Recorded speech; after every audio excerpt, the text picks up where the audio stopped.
We're live. We're live. Welcome, everybody. It's Sunday again. Crazy.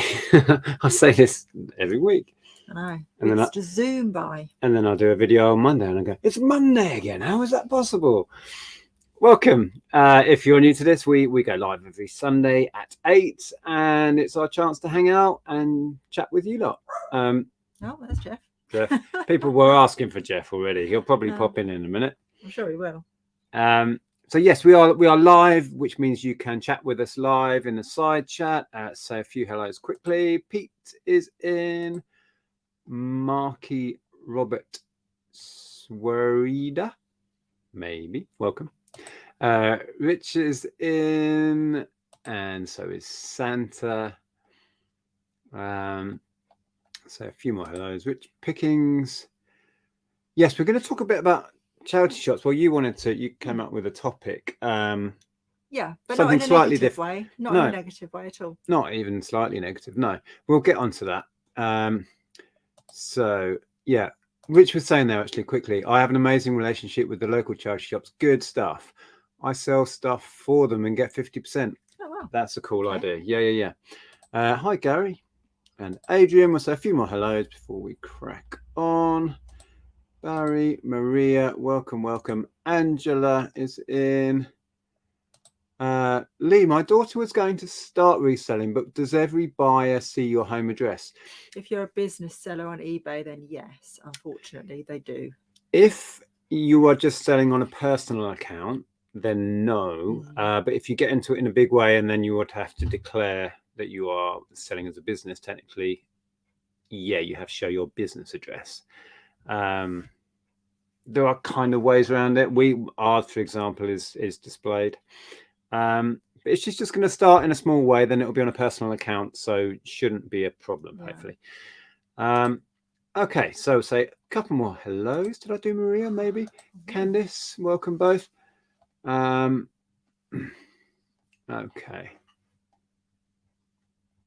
I'm going to whiz down, just quickly see if there's any other questions before we get started. Trying to get to the bottom. Oh, Dave is in, Kate's in, welcome. Clive, hi.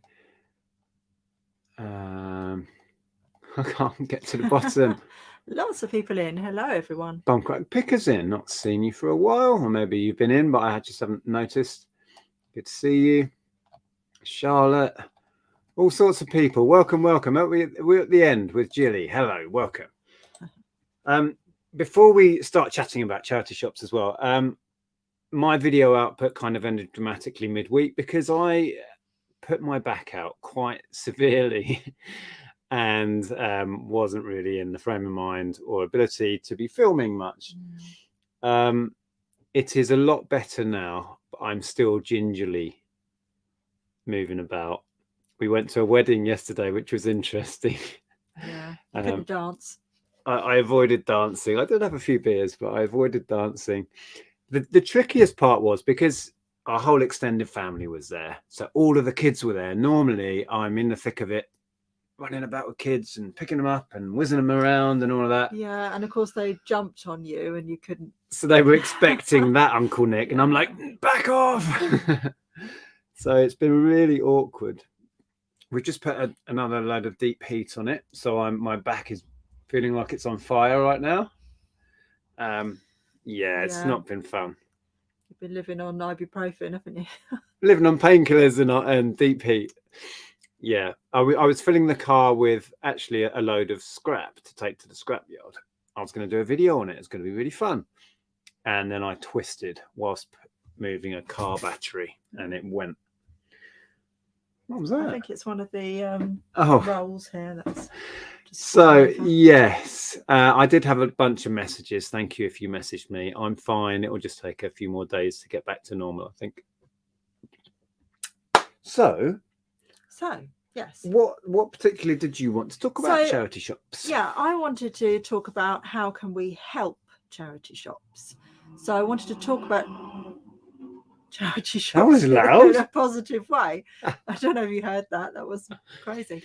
So I wanted to talk about charity shops in a positive way and talk about how we can personally help charity shops, not just about buying to resell, although that is my number one point, is use charity shops as much as you can to source stock, because although it's a controversial topic and a lot of people disagree with it, I strongly believe this, and I know a lot of you do as well, that resellers really help charity shops because we're helping them to turn over their 100%. stock.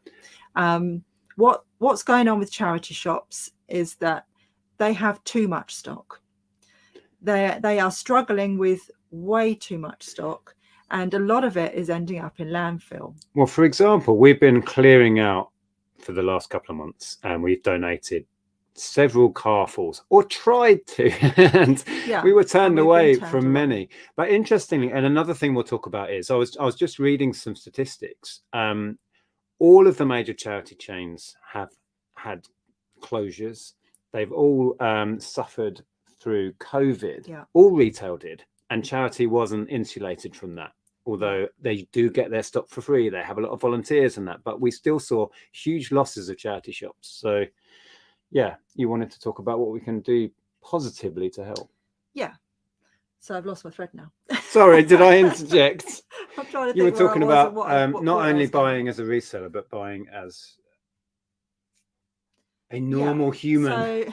So, and talking about the fact that they are inundated with stuff, and you know, COVID has really added to that, because a lot of people have decluttered their houses over lockdowns, and they obviously the charity shops have been closed, so they've ended up inundated with it since.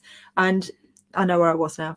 Not only is a lot of it ending up in landfill, but what's not ending up in landfill is being shipped off to Africa or third world countries like that, and they're getting the dregs basically of what charity shops can't sell, and then they're being forced to having to process this stuff that a lot of it is not saleable. Is that clothing though? Yeah. So, you know, for us and our country and our charity shops, it's gone. Problem solved for them, but it's not problem solved because now it's someone else's problem in another country, and quite a lot of the time they don't want this stuff. They have nothing to do with it. So but how do we then affect it ends up in their landfill or ends up on rubbish tips. So, you know, we end up with this awful cyclical problem. So yeah, so the second point that I was going to make that you just said is that not only as resellers buying to resell is making it your first port of call. If you need anything new to you, like furniture, clothing, household stuff, anything like that, rather than going straight to TK Maxx or straight to Primark or straight to H&M or Zara Home or whatever, check out the charity shops first, because they have an abundance of lovely stuff, have an abundance of lovely clothing and an abundance of furniture and homeware that can be repurposed, and you know, it adds to the circular economy. It helps out the charity shops. So yeah, I wanted to open that up as a discussion for everybody tonight, and see what you think about that. But I think that those 2 points, as for us as resellers, but also as people, as you know, personal as consumers, to really wire our brains to thinking, I'd be interested, let's make charity shops our first port of call. I'd be interested to know, because I would imagine a lot of resellers buy for themselves as well. Why wouldn't you, right? I mean, I don't tend to buy many clothes full stop. No, you don't like shopping. I hate shopping for clothes. Apart from when you're buying to resell. Yeah. But I would buy from charity if I, you know. Yeah. It's just that it's sometimes harder because you can't go for a rack, find an item you like, and then just pick out the size that fits you, can you? So it's that sometimes a little bit more long-winded. It's a bit more effort. But then you get a bargain, hopefully, at the end of it. It's a bit more effort, because you can't just go to a shop and pick up a particular thing that you're looking for, In the you size. have to, yeah, and even with furniture, you have to spend a lot of time looking at different shops and trying to find exactly what you want. But Becky for says, us, I was just going to say, for us, when we move, that's something that we're actually looking forward to doing, is going to the charity shops and looking for furniture. like YMCAs and British Heart Foundation. They all have big furniture shops as well. So we're looking forward to sourcing furniture that way for our new house. Becky's brought up that thing that always comes up when we talk about charity shops, is that, well, in Becky's words, unfortunately, some charity shops need to price more realistically if they need to shift stock. That is true. It does seem odd when we've been turned away a number of times recently trying to donate really good stuff. This is our own personal stuff that we're having a big clear out because we're moving house, as you do, and we're trying to donate this really good stuff. I'm just continually being turned away, and then you look around and you just think, maybe shift it quicker if you price it down, but then they're trying to get the most for their stuff. There's no easy solution, right? But it can be frustrating when you're trying to donate really good quality stuff and they're just like, no, sorry, we're full. We've had this. Well, I don't want this to turn into a negative it's conversation about charity shops. I want to talk about positive things, positive ways that we can personally let's see what help people are charity saying. shops. Well, here's another thing. Matt's saying they always have so much rubbish dropped on their doorstep. I think that is a big battle for them. Yeah. People using them as a way to get rid of their crap, which isn't helpful. If you've got quality stuff to donate, they're going to welcome it. But if they're full up with crap already, they can't. I would love to get hold of somebody from charity and interview them on the channel. That'd be really good to get that insight, an insider's point of view. One of you out there might be somebody that works in a charity shop. Yeah, if anyone knows a charity shop, somebody in a charity shop that works there, get them on one week. Yeah, because that's the third point. That's another thing that we can do, is really think about what we're donating and making sure that we're donating things that will be saleable for them and that they're not going to be stuck on a shelf for a long time, and really thinking about, don't give them your stuff that you're just trying to palm off because you can't resell it or you can't give it away, basically. Matt also said, I didn't read the rest of it, take resellers away and their regular income drops significantly. I firmly believe that. Resellers put a lot of money into the charity and help keep those shops going. I mean, what COVID highlighted how fragile retail is. We lost hundreds of charity shops and loads of regular retail outlets because they were closed for that most part of those 2 years. It was horrific for retail, and charity shops were no different. They struggled. Let's have a look. What else have we got here? Hello, Andrew. A lot of the problem is lack of volunteers, and another problem is car booters dumping their unsellable stuff at the back door.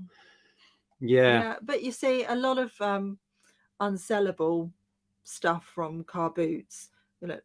We often take the rest of what we've got left, only if it's saleable. Exactly. We sort through it first. That's what I was going to get to. We do sort through it first, so it's not always stuff from car boots. It's not always something that's unsellable. It's just stuff that we haven't managed to sell that particular day. We tend to sort it before, but I think there was I'd love to we should find someone and interview them. TerraCycle. Daniel says it's talking about TerraCycle, and yes, definitely you can recycle certain stuff like media packaging, making money for charities. That's cool. I've never heard of it. I have used TerraCycle before, and I get a delivery from a company called Unpacked, so I basically get my refills on the doorstep, like a sort of milkman type service. And she also recycles with TerraCycle, so she has a list of things that we can give her that she will then package up and send to TerraCycle. Oh, you've not shown me that. You have to show me that list. I send her crisp packets if ever we have any crisps, which we don't tend to now that Ellen's not here so much. No. I send her the blister packs from paracetamol and that kind of thing. Oh yeah. You'll have to show me what else is on that. She sends all that sort of stuff up to TerraCycle. Yeah, we kind of touched on that before. This always comes up. Peter says a lot of charity shop stuff is so highly priced. Better if they reduce the price and get more turnover. Yeah, especially when they're turning away stuff. Excuse me. I might have to take this jumper off. I'm really hot. Yeah, I think it's the deep heat. The deep heat's really kicking in now. I'm starting to. Yeah, it's warm in here though. I've just had to take my jacket off. Blackpool on a budget.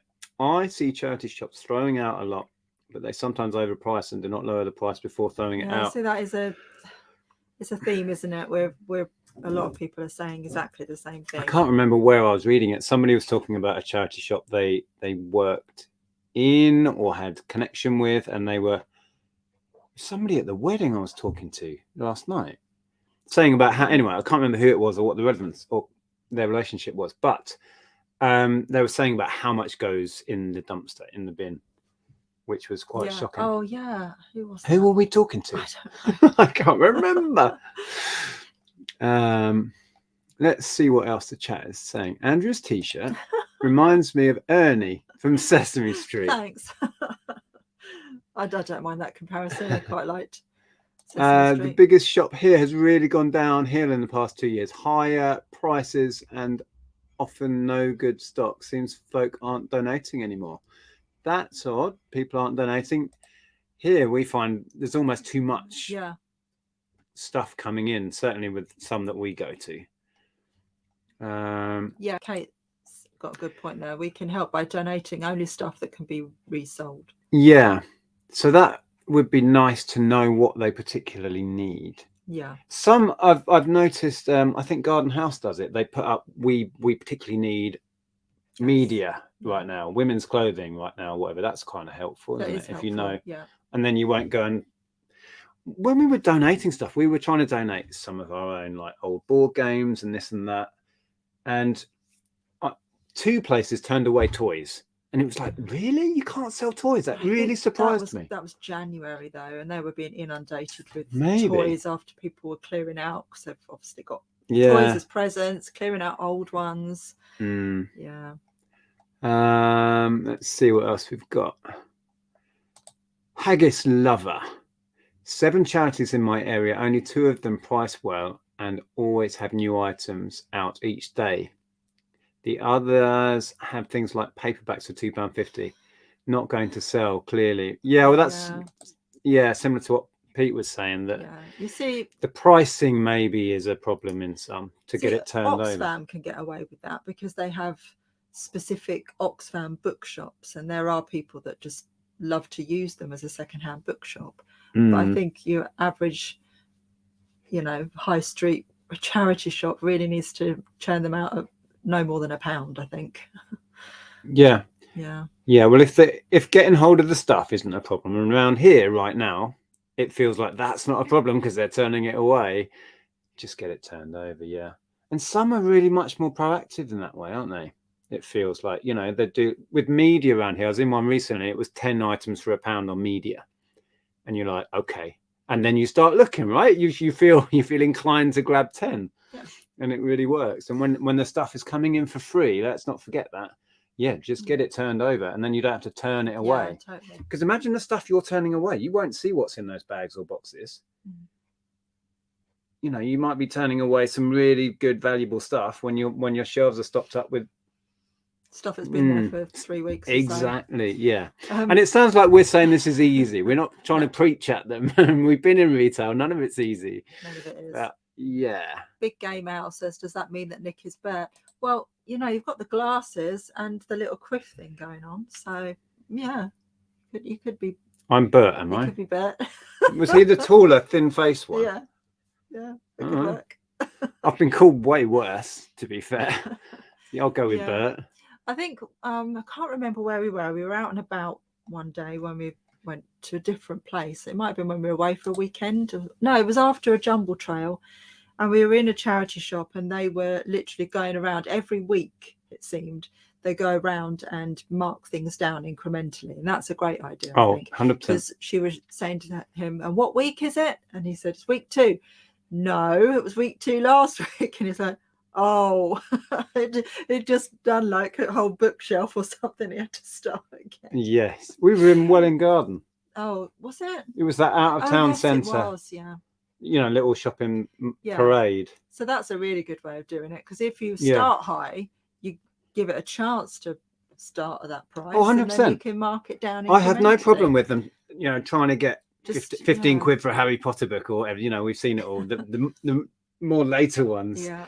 But then, week on week, mark it down, let it find its point, and then it'll go. And then they've got that turnover more quicker. Maybe that is part of the solution. I don't know. Last couple of months, I've been giving charity shops a miss as car boots are on. But last week I had FOMO, the dreaded FOMO. So I popped in for a rummage. My goodness, the prices, top end eBay, really, yeah. Some are that way, yeah. Interesting. And if they can sell it, fine. But if they're getting this backlog and having to turn away stuff, it just seems, problematic. This is Andrew. Most of the big charity shops have scrap men for clothes, books, and bric-a-brac. Some are well-known sellers on eBay, i.e. World of Books. Yes. Yeah, they sell in bulk, the books. They sell it on. But for pennies, it's like, a couple of quid a crate sort of price. So they're getting so little for that. So you wonder if they just priced really keenly in the shop, would they turn it over and make more that way? I don't know. I'm sure they know what they're doing, but sometimes it's like,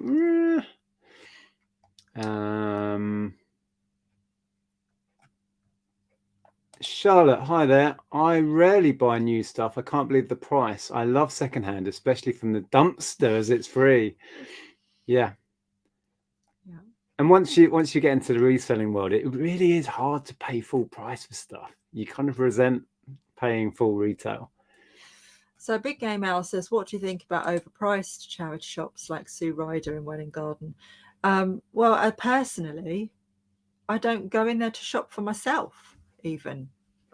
If I know that the one in Hitchin is really highly priced as well, and I probably give that a miss, because I look at that and I think, oh, they're really highly priced.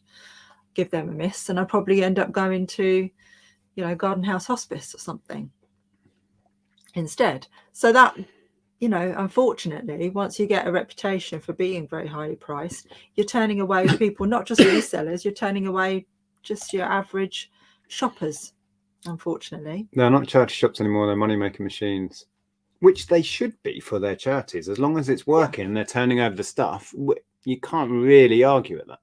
No. It's when they're turning away stuff, saying, no, we've got too much. And then you look around the shelves and you're like, I know why. I know why. We weren't going to have a... No, it's not meant to be negative. We're supposed to be talking about ways in which we can personally help charity shops in order to turn over their stock. Yeah, that's what we were saying, Neil. Yeah, if they sell it low, they can get through the backlog. Reduce, reuse, recycle. Yes, Santa. Jilly says, I buy a lot of things from charity shops for myself. Right, that's what we're talking about. Yeah, lots of items I would not pay retail on are brand new. Yeah, 100%. I need to buy new clothes. I need to go out with I have to really force myself to go and buy clothes. I hate it. I just hate it. I hate the whole trying them on and all that malarkey. But I do like getting a bargain. So... And we've gone out sometimes and we said, today we're going to try and find me some new trousers. Yeah, and you come home with lots of media and no clothes. And I just buy bric-a-brac and media, and I just hate the palaver of trying on clothes. In fact, I actually just find you in the media section. I'm like, have you looked at any clothes? Nah. But I do find it difficult. I'm like a beanpole. I have ridiculously long arms and legs, so stuff doesn't fit me. Look. Look at that. Yeah. So I that doesn't help. I was going to say, thinking about Julie's comment there, that there is a culture of once you start shopping for yourself in charity shops or secondhand, wherever, and then you walk into, on a rare occasion, you walk into a high street shop and you think, they want how much for a skirt? They want how much for that jumper? Yeah, because you get used to like shopping at boot sales, for example. Like, I'd want a carrier bag full of stuff for that price. Yeah, it's very hard to go back to shopping full retail. PJ Gray says a lot of charity shops send the good stuff to eBay now, so the shops just aren't as attractive as they used to be. There certainly is an element of that, I think. I think not even recently, going back many years, that they were all wising up to eBay, and that's becoming a bigger and bigger part of what a lot of the mainstream charities do. And why wouldn't you, right? You can then ask the eBay price and get it because it's on eBay, and then that stuff isn't making it to the shop floor. It stands to reason. So yeah, I'm guessing that is having an effect. Yeah. Let's see what we've got here. So many comments. Sorry, we're not going to be able to read everything out. Jen's just saying that I can't remember the last time I bought any clothing from a normal shop, minus underwear. Yeah, see, underwear's a bit different. Yeah. You don't find it underwear. You don't find it in charity shops anyway, do you? Charity shops all the way for me. Thrill of the chase. Yeah, it's part of the hunt. And also, I think it forces you to buy stuff you wouldn't normally look at as well. And you can get brands that you wouldn't pay full ticket for. Yeah. You know what I mean? Yeah, definitely. Like you can get a pair of Levi's for even maybe if you'd even pay like £5 or £10 for a pair of Levi's. Yeah. Because in the shop there'd be 50, 60, whatever. And you know, if you start shopping further afield and you shop in like more affluent areas or in London or whatever, and you're really into your sort of designer clothes, you can get mega bargains in like the London charity shops. Yeah. You know, you can find designer wear for what feels like a lot of money still, but when you're thinking that might be like £1,000 brand new, and then they're charging you like £90 for a pair of shoes, you think, wow, that's a massive bargain, you know? Yeah. Well, you follow some, not so much resellers, but general vloggers who like to go charity shop hunting, and they're buying for themselves, and it's fascinating to watch. Yeah. What they refer to as a real bargain, because we're in reseller head, we're like, that was expensive. Yeah. Oh, but it's not if you were going to go into that shop and exactly.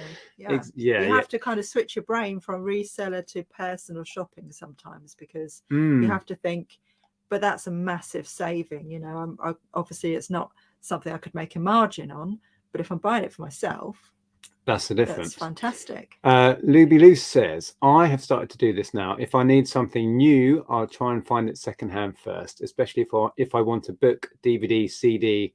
They're mostly dirt cheap in charity shops. Yeah. I love experimenting with music by picking up stuff cheap, you know, especially when it's like 10 for £1 cheap. You're like, all right, I'll have a listen to that. Yeah.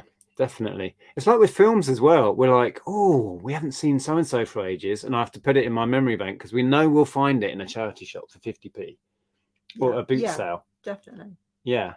Long gone are the days we'd ever buy a DVD new. Yeah. There's Antoinette. Hello, Antoinette. Hope this is a really interesting comment. I sort of had a look at that a minute ago. The documentary Dead White Man's Clothes tells the truth about the effect the charity shop rag trade has on some African countries. Yeah. Is that what you were referencing then? I haven't seen that particular documentary, but I need to watch seen other documentaries. Interesting. It's shocking, actually. It's quite shocking. The problem with some charity shops, they're selling Primark stuff higher than you can buy it new in Primark. Yeah. But I do buy in charities. Just think they need to lower the price a little. Yeah, similar to what other people are saying. But still, I would much rather buy something that's even just slightly lower than the price in Primark in a charity shop and give the money to charity. Hi, Peter. I buy to resell, but I try to get something that will fit me in clothing. Yeah, that's what I need to do. I do need to go clothing shopping in charity thank shops. You, Diane. Yeah, I'm not sure. It's very dark, isn't it? I'm so used to my hair being like sort of a lighter red colour. Did anybody notice? Well, clearly Diane did. I'm not sure about it yet. I have had it this colour before. What's that? I've had it red for so long. It's like a sort of purpley, plummy colour. what did they call it? Wasn't it chestnut they called Yeah, I it? called it mahogany chestnut. Mahogany chestnut. Mm. Yeah. What colour should I go next week, folks? Salt and pepper. That's what I am. I know. Oh, Tom's in. Hello, Yeah, Tom. Well, Tom, talking of repurposing stuff, has an amazing little business going on and sells on Etsy. So is Tom a moderator? I don't know if you can drop a link in, or if anybody knows the link to Tom's Etsy shop and can drop it in. But Tom repurposes CDs and DVD cases, and makes things like coasters and all kinds of wonderful things. Indeed. Husties, the best way to help charity shops is start from the beginning. Don't buy cheap crap, I assume that's meant to be, in the first place. Then you'll be more likely to keep it. Yes, that is an good point. Yeah, okay. Excellent point. And repair things and yeah, keep things in circulation. Yeah. We've become such a crazy use it and bin it society. Yeah. With the whole kind of Poundland mentality of buy it cheap, use it for a month, throw it away, buy another one. Yeah, and it's the same with fast fashion. Oh, fast fashion is crazy. They're churning out different lines, so many times a year, and fashionistas wanting to go out and buy the new trends and buy the new thing, and so they're clearing out their closets, and the rest of it goes to charity, and then charity are again inundated with it. So it's an ongoing problem. Just Leanne's popped in. Hello, Leanne. Hi everyone, just back home. I was told by a charity shop that rotates charities weekly. A guy buys clothes for 30p a kilo and takes all the bric-a-brac and books for free. What? Okay, how is that? Wow. That seems crazy. So if he's a reseller. They've got that much stuff. He must be. They're giving it away. Yeah. It just seems very odd, doesn't it? And as somebody who's donating it, that would kind of be like, okay, and you just gave it to some random guy. How does that work? Just illustrates that they've got too much or struggling to cope with the amount. I feel like they need a different way to shift the fast fashion items. I do find too much Primark, to George, etc., and it's way overpriced. Yeah. There needs to be a bargain rail or something for those sort of brands. 100%. Yeah, it needs to be throwaway, pound, no more than £1 or so, and then you just think, oh well, yeah, definitely. And then at least it gets reused then, rather than even given to the rag man. A couple of quid, Be great. I only donate to my local issue charity shop, not the mainstream ones. Okay. Interesting. Yeah, there's one that I've donated to a lot in town, which is the local hospice one. We give a lot to that one because that's a hospice that's, I'm not even sure where it's located, but it's Letchworth, I think. Is it? Okay. Jewel Resale says, I had never shopped in a charity shop until I started reselling about 4 years ago. Now I love shopping in them for clothes and house items. Yeah. Becomes addictive, doesn't it? It does. Yeah. We're really, Andrea touched on it earlier. When we move, let's just say that the house we're moving to is a lot older than this one, and we're going to want furniture and keeping. So we're looking forward to finding antique furniture, maybe in charities, maybe in auctions or wherever, but hunting for those, one-off pieces and things that will fit in with the age of the house. So that's going to be fun. Yeah. But we'll be new to the area, so just hunting around, finding what places there are and what shops. We know there's an auction house not far from us where we're going to be. Yeah. I've already started on lamps. I bought a couple of lamps from charity shops. She's furnishing the house already. Well, some we bought ages ago, didn't we, actually? If you want custom made, try Etsy. Yes, that's what we were talking about with Tom's stuff on Etsy. You can find many artists who will make custom items and most upcycle. Yeah, great idea. Let's see what else we've got. Sandra, hello. A charity shop I was in said they get their prices from eBay. They had items priced sometimes higher than eBay. They need to think that people with not much money often rely on them. That's the other argument. And I think charity shops for a long time have moved away from being that place where you go if you're on a low income. I just don't think they are that anymore. And I don't think they try to be that anymore. They are big money-making enterprises.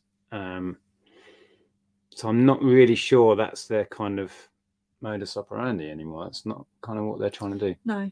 I just realised we've got the blinds open. Everyone walking past keeps staring at us. Oh, well. Shall I go and shut the blind? I might do. I feel very self-conscious. Blackpool on a budget says, I see them throwing out clothes from a clothing bank straight into a bin. That's not good, is it? That shouldn't be happening. No, that shouldn't be happening at all. Steve says we had a full, was that 1,100 litre bin of clothes come from a charity shop about a year ago. Most of it was reasonable stuff. I think I may be wearing some of it now. Yeah. Interesting what people are saying. Oh, Becky Boo says What's I this? went to a charity shop. Oh, interesting. Yeah, we'd love to chat with somebody, see what it's like from the inside, you know, what the reality is. Because it's all very well for us to sit here. We're not really trying to moan about charity shops, but without having what it's like on the other side and know what the issues and problems are, yeah, it's really hard to have an objective view on it, really.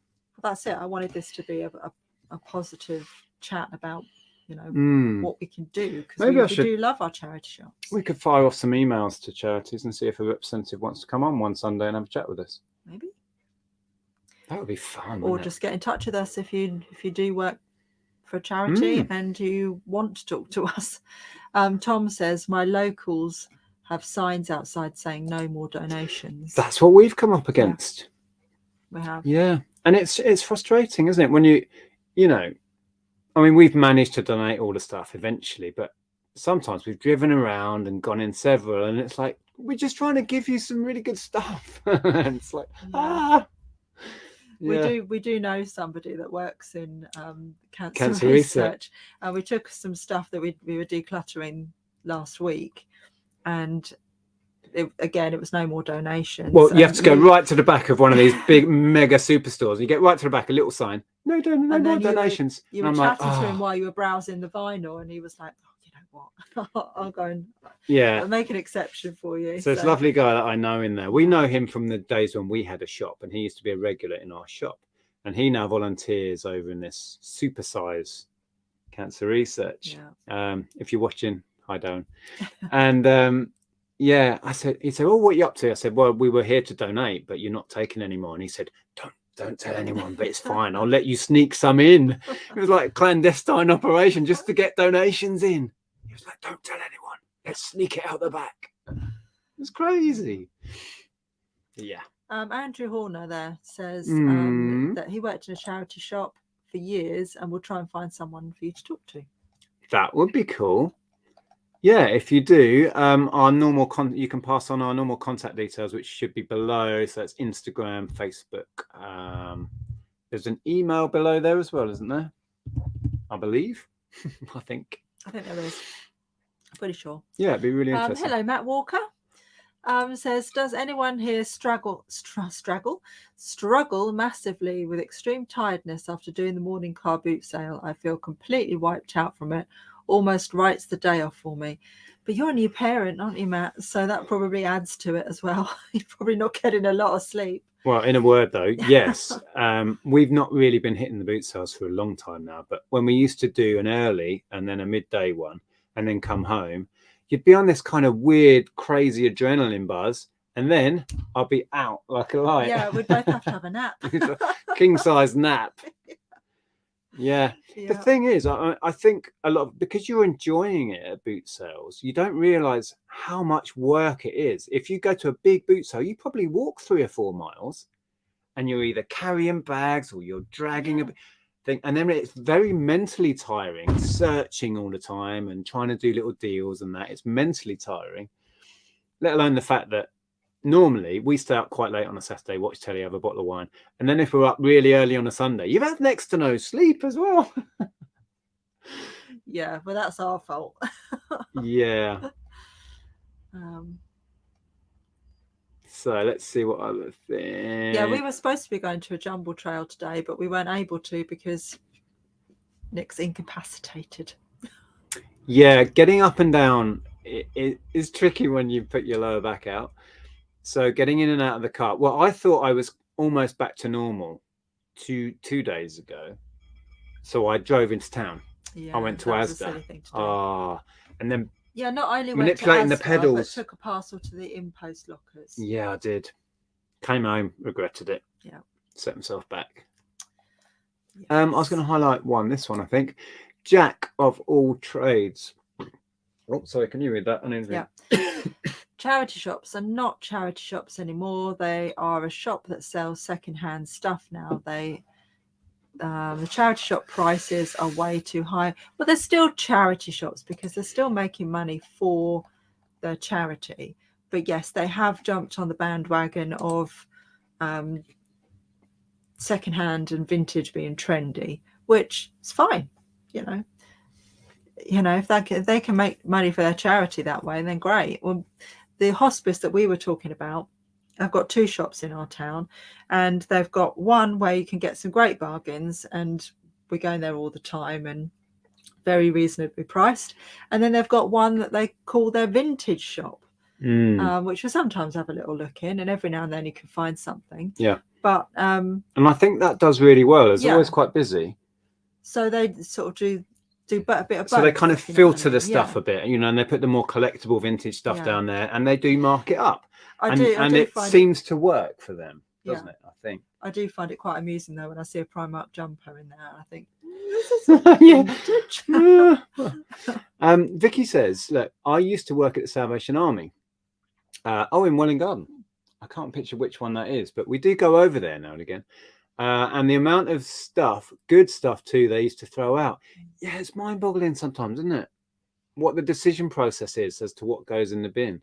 I know some charity shops don't have a way of electrically pat testing stuff, so all that gets binned or passed on in bulk to someone. I don't know. And then it makes you wonder what sort of electrical stuff ends up in the bin. Oh, you've got a vintage Atari 2600. Oh, it's got a plug in it. Sling it. Can you imagine? I bet it happens. You know what I mean? Yeah. I can hear a little Jeff. Is Jeff coming? Yeah. Where have you been, Jeffrey? We've worn him out today a little bit because we went to visit your sister, didn't we? And there were lots of children there. Yeah, he's not very good at playing with children. He just barks a lot and gets excited. He's just going to lie there. He's lying over there. Hi, Jeff. Hello. You might want to come up in a minute. The stuff they sell that we donate, half doesn't make it to the shop floor. The other half is expensive, plus lack of staff. Yeah, I think lack of staff has been an issue, particularly through COVID when they were allowed to open. Haggis Lover says, I've got a pet charity in my area. She knows many visitors are resellers, including me. She prices to sell through and makes a ton more than the corporate ones. That is kind of what we were getting at. It's an interesting comment, that, isn't it? Yeah, because if getting the stuff in through the door is not the issue, and from our experience locally, that doesn't seem to be the issue. Turning it over for maybe less profit per item, but then you just turn over tons of it. You get that reputation. People know that you never turn stuff away, hopefully. So you get more stuff. And it's like, you can imagine it just becoming. Yeah, that's interesting. Oh, hi, Lainey. Hello, Lainey. I love buying things in charity shops. You never know what you might find. Yes. Do you think they need to watch their... I do think they need to watch their prices. I was in one and had a Primark t-shirt for $5.99, probably more than it was originally. Yeah. Nick, I'll send you a link for them. What was that? Somebody who might want to come on? Was that Daniel talking about that? I can't remember now. But yes, send me the link for whatever it was. So, oh, Sharon's in. Dick and Angela. Yeah. Robert says, yes, you're right. They get staff to sort things out for eBay and sell all the good stuff on eBay with free workers. Most disabled, okay, for free. Yeah, volunteers. And you can't knock that, right? They're trying to raise money for charity, and they should maximize their profits. 100%.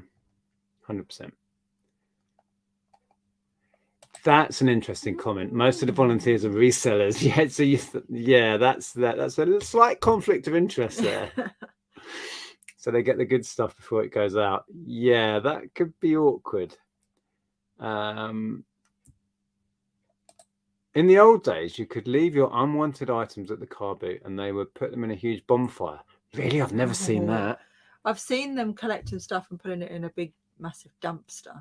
They used to do that at the one in Stevenage. It's not there anymore. Tell you what I've seen. I've not seen them for a while. I can't remember which charity it was, but there used to be at least one charity, if not a couple, that would go around our local boot sales towards the end with a great big cart. You know, we've got a pull along cart. Actually, we bought a new one. We haven't even set it up yet. No, it's still in the loft. It's in the loft.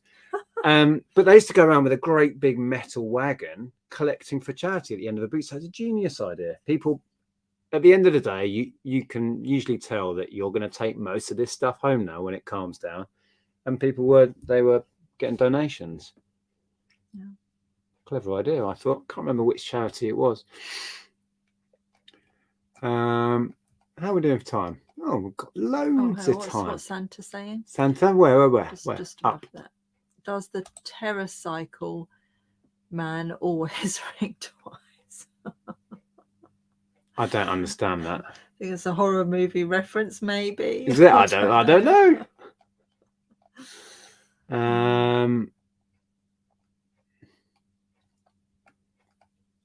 So there's a whole other argument we're not touching on tonight, which is how much of the money goes to charity.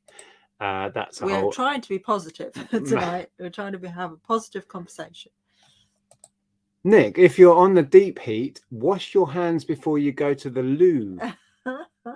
Don't ask me how I found that out. Well, he's got a little volunteer that puts it on his back for him. I have my deep heat rubber inner here. And I wash my hands afterwards, yes. Yeah, I can imagine what you did, Steve. I still stink, though, even though it's I washed my hands. Stinky stuff, isn't it? So whoa. Yeah. Oh.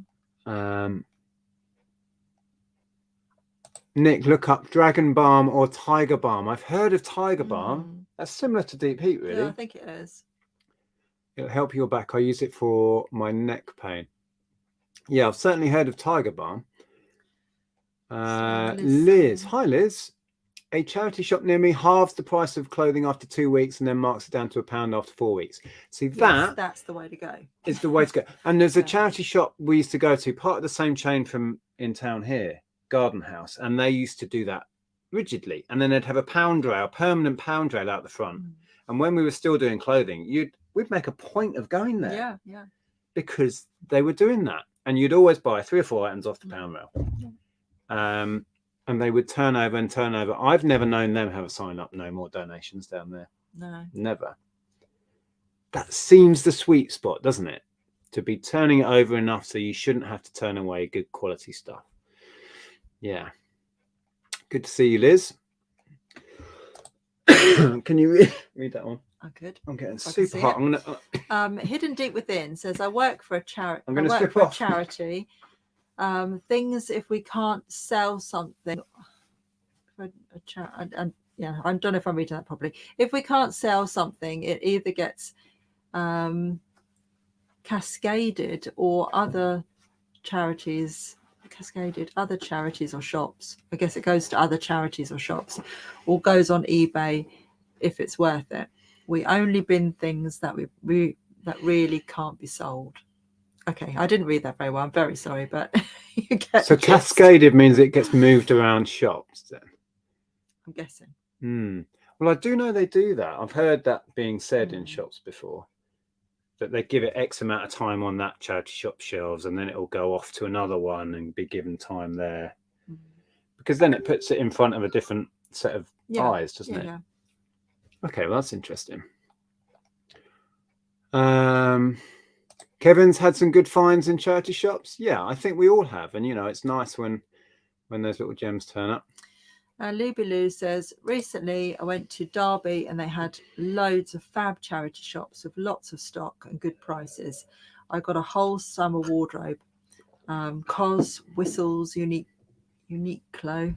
Uniqlo. Never heard of it. Yeah, well, that's perfect. That's exactly what we were talking about before. And that's one way we can help support charity shops, because they have struggled. And I can't remember where the article was, but the amount of charity shops, even the big chains that have closed due to the effects of COVID. It's quite shocking. Yeah. Thank you, Vicky. Vicky's liking my dark hair. Yeah, I'm sure I'll get used to it. I wanted to change. That's why I did it. I thought, I've had the same hair colour for a long time, so let's have a change. So I thought, I've had this hair colour before, I'll give it a go. But I keep looking at myself thinking, it's very dark. You'll get used to it. And it will fade, a few washes and it will do. Yeah. A smart manager would put the stuff out the front for free to take before throwing it. That would be preferable, wouldn't it? Like a kind of rummage box, help yourself thing. Maybe they don't do that because then it discourages people from coming in and buying. Maybe, yeah. But I would prefer that than it getting binned. I think anyone would, but yeah. My local went under new management and now it's as expensive as buying new. They're now big on the eBay scene. No coincidence, right? Yeah. Ashley's in. Hi, Ashley. Hope you're well. My local charity shop is terrible for binning stuff. Saved a Pyrex set from the bin. They said they didn't think anyone would buy it as it was old-fashioned. It's like, no. Josh will be reeling. Told them retro, I assume that means, is in. Don't bin it. Yeah. I remember when our friend Neil from Letchworth, he tipped me off that he was just in the Oxfam in Hitchin, and they'd just binned this great big pirate ship because it was missing bits, I think. It wasn't Lego, it was Mega Blocks, but I went down there and it was a weird conversation. Said, my friend just said you might have just binned a pirate ship. He's like, oh, yeah, I did. Anyway, and he said, why do you want it? I said, yeah. How much do you want for it? And he said, just make a donation. They had one of those countertop things. So it didn't go through the till, but I put a few quid in the countertop thing. And it sold. It didn't sell for much. I think I got £10-15. Or did I put it on Facebook in the end? I think you put it on Facebook. Because it didn't sell on eBay and I got rid of it on Facebook, local pickup. Anyway, the point was they binned it and I couldn't understand why. It was a great big, you might remember, kind of a grey coloured pirate ship with the sails, and it wasn't 100%, but it was perfectly usable. That's the point, and some kid would have loved it. Why did they bin it? Why? Anyway, was in an Oxfam the other day and saw a used 3-volume DVD box set for $29.99. Can't remember what it was, but it wasn't anything special. It's probably still there. I imagine it will be. Yeah, we've all seen some interesting pricing.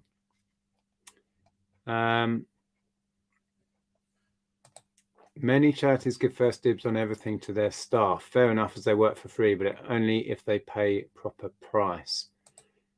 Yeah. Oh, Adrian's in. Hello. Did someone mention charity shops? Well, I can't complain. I found some great stuff in mine. Mambo shirts for £4, sold it for 225.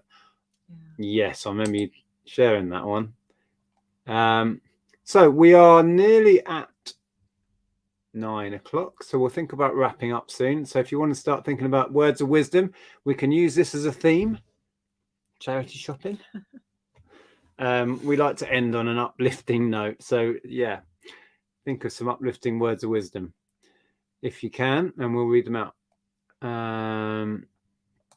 Angela says, if I'm being honest, if we were not involved in reselling, I don't think I'd have popped into a charity shop. I do think there is still a stigma about buying clothes from a charity shop.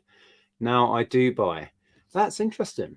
And I think that is why they try to market it more towards the trend for secondhand and vintage shopping, because they want to draw that sort of younger generation into the charity shops and make it somewhere that is a desirable place to shop. Yeah, it's more secondhand boutique. Yeah. So I get that. Maybe. I get that. I think it is a good idea. Definitely. For the charity, making money for the charity. Definitely when I was a kid, and I used to go in charity shops with my mum, I don't think I knew any of my friends that would shop in charity shops. It was definitely then, they were places to avoid. But it is much more trendy now. I mean, Ellen's generation, Ellen and her friends would go out shopping. Yeah, and they'd make a beeline for charity shops. We went to a wedding yesterday and she bought her dress for £2.50 in the Garden House Hospice shop a few weeks back and wore it to the wedding yesterday. And my sister, my older sister, her kids, who are no longer kids, they're like 30 or whatever, but they go to jumble sales with their mum. Emma particularly, she'll go and she'll buy arms full of clothing and kit herself out. She loves it. She's a nurse in London, but loves buying used.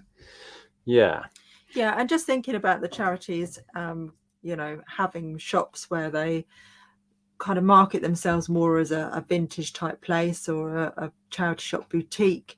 Again, when you're shopping personally for yourself, then you're still getting really good prices for things. You're paying much less than you would if you went into like an antiques place or a vintage shop in London or whatever. So you're still getting bargains. Oh, there's a link there. Is that a link to Charlotte there? I think it might be. Please click on. It's Sib. Hello. CoSib19. Good evening all. Oxfam Mind and Age UK need a reality check. Here we go. Age UK even has a book telling them what to price clothes at. Stupid prices. Interesting. Got a manual telling them what to do. Good to see you, Sib. Controversial. Ditch the managers. It's their fault a lot don't let the prices drop because they have targets to meet. But that's counterintuitive because if they drop them, it's better to make something than have it sat there not selling. We've made this point before, haven't we? And we've been in retail, and it seems daft to drop your prices to make more money, but it works. If you've got stock, too much stock, you are better off reducing it and flogging it all and getting some quality stock in and out. And it took me a long time to learn that in retail, but it's so true. Something sat there not selling is not making you anything. It's just taking up shelf space. Incomplete board games. Yes, I've been there many times. Checked complete, that old chestnut. Yeah. I've told this before, but I bought a vintage Tomy, one of those like little, what's one of them? I don't know, what's one pinball machines. And it said fully tested and working. I got it home and it had crusty blown batteries in it. So I thought, well, they've not even had the old crusty batteries out. How have they tested it? Was not happy. No. Anyway, I think half the world is hooked on the trial now. Yeah. And when you say that you can't believe the UK are supporting her, you're talking about the media. If you talked about the average person on the street, you'd have a very different, you'd get a completely different reply. The media just blow the wind, don't they? And it's, they've been against Johnny right from the beginning and all of this. So the only way they're going to change their tack is if this goes in his favor, and then it'll be like, oh yeah, we've, I doubt very much he'll ever get an apology from them, but it's all sensationalism and selling papers, isn't it? Ashley says, not bad, recovering from COVID again. Oh, Did you get it no. twice? Ugh. That sucks. The Red Cross in my town has deliberately put their prices up so resellers won't buy them. That seems great. What? Yeah. I don't understand that. Going back to my point one, resellers help charity shops. Johnny Forticoats, last week, for the first time in 10 years, I didn't find a single thing to buy after going to every charity shop in town. Wow. It's quite an achievement. Wowzers. If any charity shops with an excess of stock marked everything down to £1 for a select day, I'm sure they'd sell so much more as people would have an impulse buying. Yes, 100%. And would probably spend a lot more. Yes. And we've all been in a charity shop where they've got a section where everything's marked down and you think, oh, quick, grab some stuff. And you do. Yeah. It sounds simple. Clearly, it's not that simple, but maybe it is. What's that comment above? Belinda? No, hidden. This one? Yeah. Just a thought, because I had a discussion with someone, just because they have the items for free, they have to pay the building staff and that, so the costs are higher even if they've got the item for free. Yeah, that is true. Yeah, but they still need to turn that stuff over and have the space to get more stuff to put on the shelves and gain that reputation of being affordable and reasonable. And I think what we're saying, yeah, we totally understand that there are costs involved in having any shop, for sure. But we sometimes wonder if tweaking things a bit might help. And yeah. So Belinda says, I'm in Bedford. We were there not long ago in some charity shops on a Sunday. I used to volunteer at one, and every morning a lorry came to take stuff to other branches and bring new stuff. So there was always fresh stock, and they did really well. Cool. So that's like they were saying earlier about moving it around. I can't remember the term that person's cascading. See, we're learning stuff here, aren't we? Right, let's see if we can find any words of wisdom. We're now way past 9. Sorry, there's loads of chat we can't read out. Thank you so much for your comments. Oh, hi, Phil. Didn't realise you were in. I only go into Chaz's for Minnie Mouse plushies. It's an addiction, Phil. Right, see if I can see where the words of wisdom start. We were so far behind, look. Oh, Johnny Forticoats added, I used to buy at least one thing in every charity shop I went in just to support the charity. Not possible anymore because I find so little that the day's buying as a whole wouldn't be profitable. Yeah. Interesting. What does Sib say? Oh, what, sorry? Sib? This one? Is there a charity shop that we can unanimously agree is the most expensive national chain? I vote Age UK. Dogs Trust. Yeah. I would say.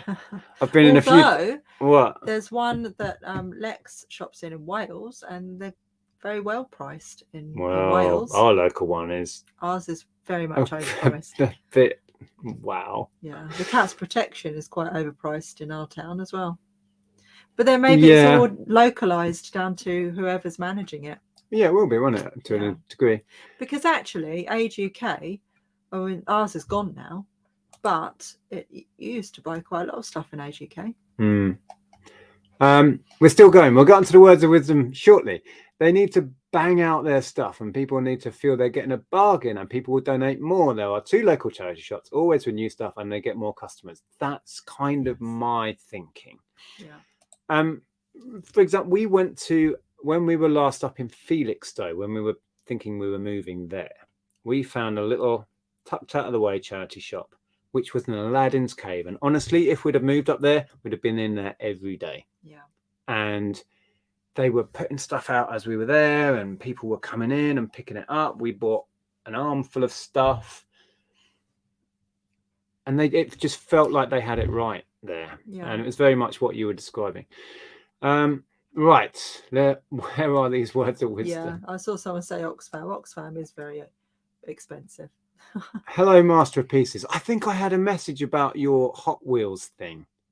I don't think I replied. I might have a Hot Wheels now. You don't know what I'm talking about, do you? No, I have no idea. Message me again and remind I me, know what because I'll Hot forget. Wheels are, but I have no idea what There's like a race what thing, you're referring to. which I didn't get involved in last time. Okay. Charity shops are heavily reliant on volunteers. Very true. If they can't get the volunteers, they can't price up, fill shelves. So might price high because of that. Possibly. It is possible. Yeah. Okay. But anyway, to summarise, let's try and support our charity shops as much as we can, buying both for our businesses and personally, and any other ways that you can think of.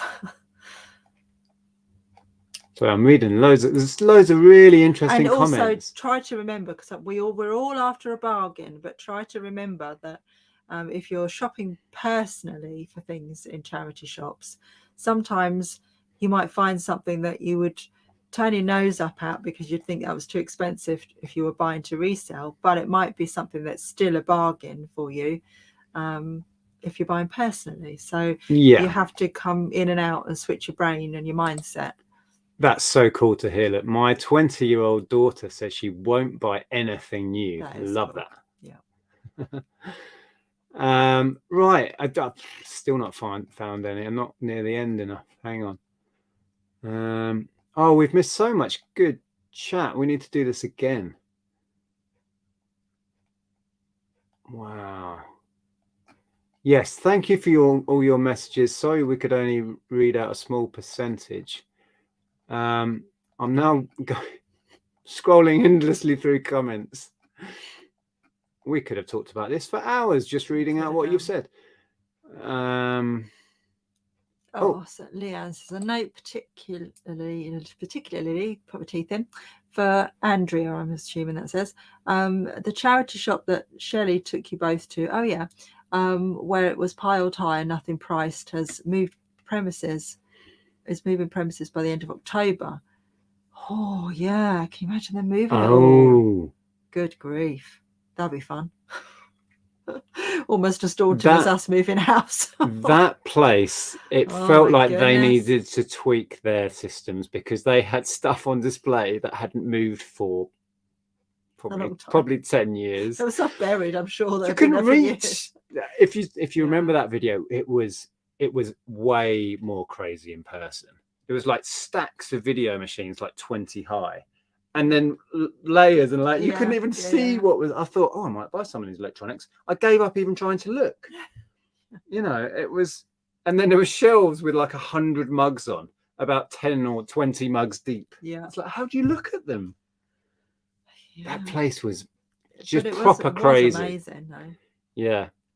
Funnily enough, though, we bought very little because nothing was priced, or very little was priced. So you had to gather loads of stuff and go up to the counter and then ask. Yeah. Which felt a little bit awkward. Yeah, a bit off-putting. Because then you get that conversation where it's like, how much for this? £3. And then you're like, and then you feel a bit weird because you're like, I won't bother then. Or whatever. I much prefer it if stuff's priced and we'll pay the asking price. But yeah, love to go back there. Perhaps we will. That was, down there in Reading, wasn't it, somewhere? Yeah. Well, not in Reading, but outside of it. No. Okay, let's find these words of wisdom. They're somewhere in here. Surely. Oh, there's so much chat. I do apologize. We missed so many really helpful and constructive comments. I just saw someone saying, where's Jeff? He's been and laid down next to us for a while. And he was here. Again. Yeah. Oh my goodness. This topic we could talk about for weeks. Look at all these comments. Yeah. Oh my goodness. I can't even read them because they're going by too quick. Right, I'm trying to get down to the end somewhere. Wow, we missed all of this stuff. Is that a word of wisdom? There we go. Right, we must be somewhere near. Here they go. They're starting here. Words of wisdom. Don't buy cheap crap made in China in the first place. I love that. Yes, exactly. I'm going to scroll back because there's more up here. Don't use deep heat, use an ice pack. Oh, I've been going the deep heat route. Maybe I'll try an ice pack tonight, see if it's any better. You're not touching the veg. Oh, frozen peas. Giving is better than receiving. Lovely. Buy low, sell high. Thanks, Sib. Don't hoard. Yeah. Right, screen grab that one and send it to Tom.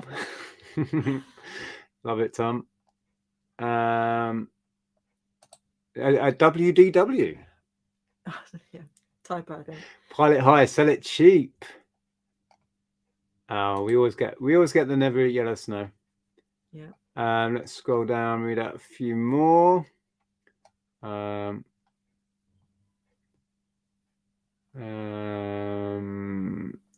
What does that say there? Now, what does that say? Abidef? Faith? I'm confused. Faith, hope, charity. These three, but the greatest of these is charity. Okay. I'm not sure I read that right. If it smells, don't buy it. If it smells too nice, don't buy it. What? Thanks, Peter. 450 people in and only 51 likes. Yeah, well, 40 odd people have left us. 400 people weren't enjoying it.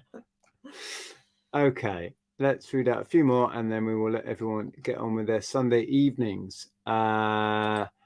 Kate says, never annoy a woman who has just rubbed your back with deep heat. I will try and remember that. Hi, Stu. Always remember that you are unique, just like everybody else. Yes. I like it. Okay. There's so much chat. I can't even find all the words of wisdom. What did you want to highlight? I think that first one that we read out. Is it always the first one? Make you go back again. I don't know if I'll ever find it again now. Oh my goodness. Oh, was it Husty's? Where? Further down. There we go. We're going to end on that one, because I wholeheartedly agree with that. Don't buy cheap crap made from China, made in China in the first place. Yeah. Yes, and so not just the made in China stuff, but just think consciously about what we consume. I think, you know, do we need it? Will we love it? You know, really think about it before you purchase it, and buy things that you are going to keep for a very long time and use until it wears out, you know. And buy secondhand.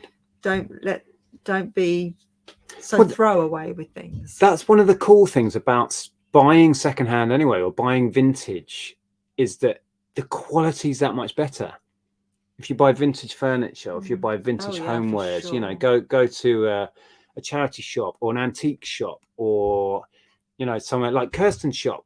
We've all got one of those amazing little shops where you can go and you can buy vintage and it's quality and you will keep it and you will love it.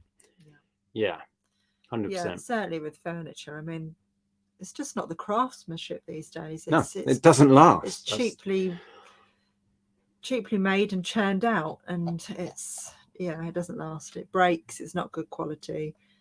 Yeah. Goodbye, Charlotte. Thanks for being here. Hi, Fauna. Those were the criteria I used to pick my latest husband. What criteria were those? Find an old, well-made one. Was that? Find a vintage one. Okay. Right. Well, thank you, everybody. Oh, look. Tom says, I'll be talking about the recycling project soon, and I will link it. Oh, no, I will link to my Etsy. Okay. Well, if you're not sub to Tom, find Tom's channel. Tom the English Picker. I don't know if you can link through the site. I don't think you can anymore, but find Tom the English Picker and sub, and then you can find out all about what Tom's up to. Crashing up plastic. Yeah. Okay, I think we're done. We're going to let everybody get on. Thank you for joining us. Thanks for all your comments. Apologies we couldn't read it all out. There's so much chat. And we will be back next Sunday. Yes, we're not doing anything else. Don't think so. No. I'm going to make a video tomorrow about selling all those Beatles LPs. I've had a lot of fun selling the Beatles LPs. So until then, thanks for watching. Did you put a video out on your channel this week? I didn't have time. I got it all ready to film, and then you put your back out, and I ended up helping you to do. Oh, it was my fault. I'm not saying it's your fault. I'm just saying I ended up helping you doing all the packaging, so I never got round to doing the video. Yeah, I had to have help packaging. I was that bad. So yes, so there'll be a video coming on Andrea's channel. Sub to Tom because he's going to put a video out soon, and I'll try and put some stuff out during the week. Thank you. Take care. We'll see you next week. Bye. That was a bit